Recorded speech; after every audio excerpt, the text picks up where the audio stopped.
বিসমিল্লাহির রহমানির রহিম। প্রিয় সাংবাদিকবৃন্দ, আসসালামু আলাইকুম। সাম্প্রতিক সময়ে কিছু ঘটনার প্রকৃত ব্যাখ্যা দেওয়ার জন্য আমরা আজকে আপনাদেরকে ডেকেছি। আপনারা জানেন 28শে জুনে আমাদের একটি কাউন্সিল হওয়ার ডেট ছিল। পরবর্তীতে হলরুম না পাওয়ার কারণে মাননীয় চেয়ারম্যান সেই কাউন্সিলটি পোস্টপোন করেন এবং সেটাকে ঘিরে আমাদের কিছু সিনিয়র কিছু সিনিয়র নেতৃবৃন্দ তারা বলেন 28 তারিখেই কাউন্সিল করতে হবে। এবং এ বিষয়ে যখন রেষারেষির একটা পর্যায়ে আমরা 25শে জুনে আমাদের 78টি ইউনিয়নের নেতাকর্মীকে ডাকি এবং সকলে সর্বসম্মতিক্রমে মাননীয় চেয়ারম্যানের প্রতি তাদের অকুণ্ঠ সমর্থন জানান এবং সকলেই শাস্তিমূলক ব্যবস্থার জন্য দাবি জানান এবং চেয়ারম্যানকে অনুরোধ করেন।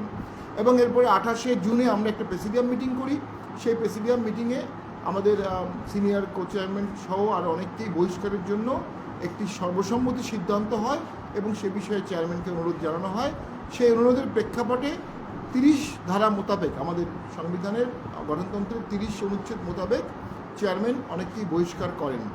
সেই বহিষ্কারের বিরুদ্ধে আমরা দেখেছি একটি দেওয়ানি মোকদ্দমা করা হয় এবং সেই দেওয়ানি মোকদ্দমার সাথে একটি অন্তর্বর্তীকালীন নিষেধাজ্ঞারও আবেদন দেওয়া হয়েছিল। সেই অন্তর্বর্তী নিষেধাজ্ঞার আবেদন ছিল যে বহিষ্কার করা হয়েছে সেটার বিষয়ে নিষেধাজ্ঞা, চেয়ারম্যান যেন সাংগঠনিক কার্যক্রম করতে না পারে সেটার জন্য নিষেধাজ্ঞা, পাশাপাশি বিষের ক যেন ব্যবহার করতে না পারে সেটার জন্য নিষেধাজ্ঞা। এ ধরনের প্রায় 6টি বা 7টি আবেদন ছিল।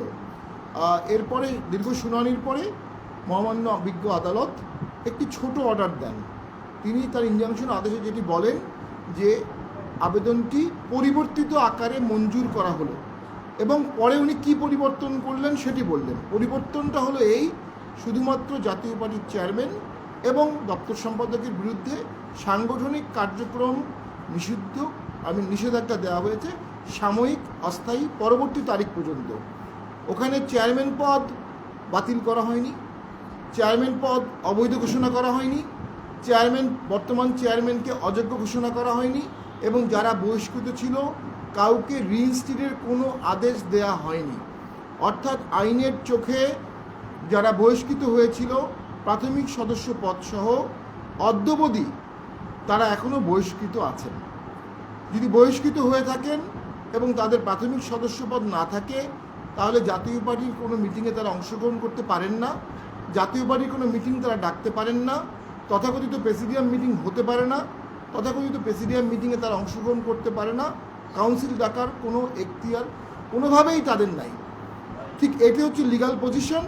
এই লিগাল অবস্থায় আমরা দেখতে পাচ্ছি অনেকেই জাতীয় পার্টির নাম ব্যবহার করে মিটিং করছেন, অনেকেই জাতীয় পার্টির পদ ব্যবহার করে মিটিং করছেন, অনেকেই নিজেকে মহাসচিব বলছেন। আমি খুব দায়িত্বহীন কণ্ঠে বলতে চাই, ওই আদেশে মহাসচিব শব্দটিও নাই এবং মহাসচিবের নিয়োগ নিয়ে কোনো মামলাও হয়নি, কোনো আদেশও চাওয়া হয়নি।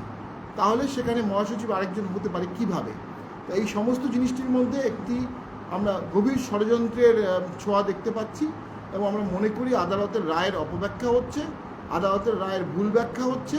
আমাদের সমস্ত নেতাকর্মীকে আমরা বিভ্রান্ত না হওয়ার জন্য আপনাদের মাধ্যমে অনুরোধ জানাবো, দেশবাসীকে অনুরোধ জানাবো যে আদালত যখন যে রায় দেবে সেটা আমরা মেনে নেব, কিন্তু আদালতের রায়ের অপব্যাখ্যা করে কোনো প্রকার অপপ্রয়াস করা হলে আমাদের নেতাকর্মীরা সেটা মেনে নেবে না এবং সেটিকে আমরা অবশ্যই সেটা জবাব দেব। একই সাথে আমরা দেখেছি বিভিন্ন মিটিংয়ে চেয়ারম্যান সম্পর্কে কুৎসা রটানো বলা হয়।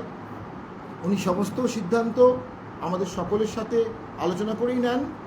ওনার স্ত্রী আমাদের অত্যন্ত শ্রদ্ধাভাজন, উনি আমাদের সাথেই রাজনীতি করেন, মিছিল করেন, মিটিং করেন, আমরা বক্তব্য দিতে বললে উনি বক্তব্য দেন। পার্টিতে কোনো অযাচিত হস্তক্ষেপ উনি করেন এমন অভিযোগটি সম্পূর্ণ ভিত্তিহীন। জাতীয় পার্টি গণতান্ত্রিকভাবে পরিচালিত হচ্ছে। আমাদের এখানে প্রাথমিক সদস্য পদ থেকে কো চেয়ারম্যান যারা হচ্ছেন প্রত্যেকেই গঠনতন্ত্র অনুযায়ী হয়েছেন এবং গঠনতন্ত্র অনুযায়ী তারা বহিষ্কৃত হয়েছেন।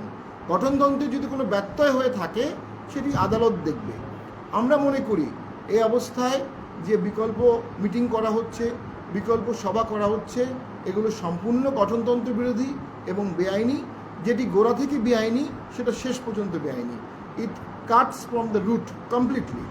আর আমাদের আইনি ভাষায় বলা হয় যে যদি কোনো রায় বা কোনো আইনে স্পষ্ট কিছু বলা হয়ে থাকে তাহলে অস্পষ্ট কোনো ব্যাখ্যার সুযোগ নাই। যেহেতু রায়ে স্পষ্ট করে বলেছেন যে পরিবর্তিত আকারে 1 এবং 2 নাম বিবাদীকে সাময়িকভাবে পরবর্তী তারিখ পর্যন্ত নিষেধাজ্ঞা দিয়ে বাড়িত করা হলো, এর বাইরে এখানে আর কোনো ব্যাখ্যা করার কোনো সুযোগ নেই। এই সুযোগটি যারা ব্যাখ্যা করছেন, অপব্যাখ্যা করছেন, ভুল ব্যাখ্যা করছেন এবং এটি আদালত অবমাননার শামিল। আমি আমাদের এই নেতৃবৃন্দকে বা আমরা তাদেরকে অনুরোধ করব যে কোনো অবস্থাতে আদালতের অপব্যাখ্যা না করে সঠিক আদালতের রায়টা আমরা সকলেই মেনে চলব। আমাদের এই আদেশের পর থেকে মাননীয় চেয়ারম্যানও আইনের প্রতি শ্রদ্ধা জানিয়ে তিনি কিন্তু দৃশ্যমান সাংগঠনিক কার্যক্রম আপাতত করছেন না। আর পাশাপাশি অবশ্যই রাজনৈতিক বিষয় আদালতে গেলে খুব সতর্কতার সাথে দেখা উচিত। আমাদের দেশে সুনামি হয়ে গেছে রাজনৈতিক বিষয়ে আদালত নাক গলানোর কারণে। বিচার বিভাগকে এটা মনে রাখতে হবে। আমার বক্তব্য শেষ। আপনাদের কোনো প্রশ্ন থাকলে বলতে পারেন। আমাদের আপনাকে অ্যাড করে নিতে পারেন।